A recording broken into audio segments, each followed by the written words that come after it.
ਕੀ ਹਾਲ ਹੈ?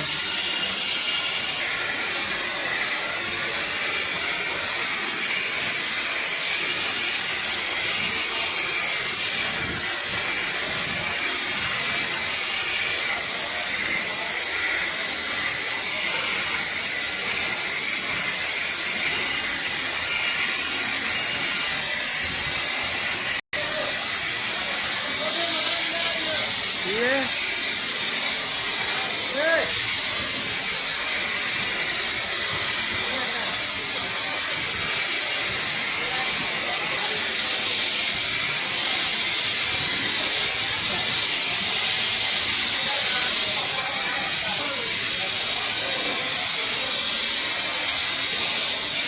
सुनिए सुनिए रखो कहाँ के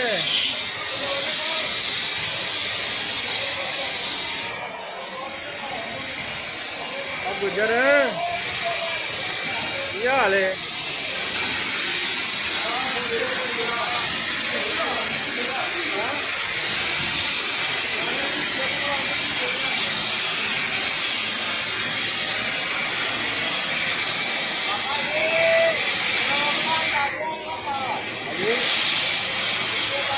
क्या हाल है?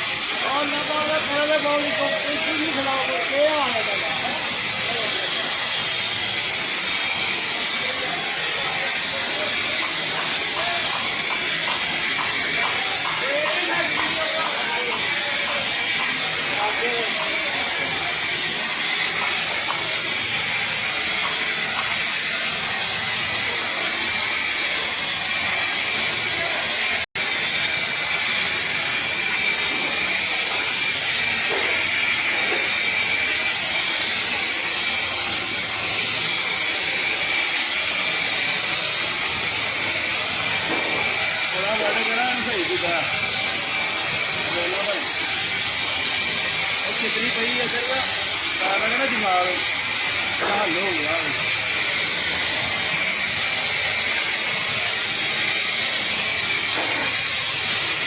हाँ भाई दीप की होन डया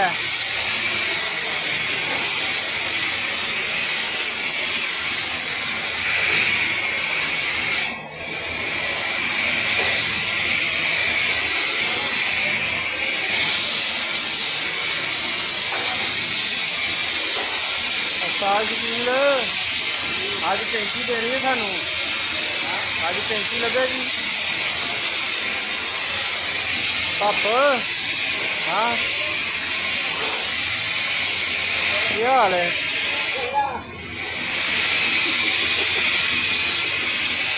ढिलू है साडा काले कोट वाला ठेकेदार है बूंदा है।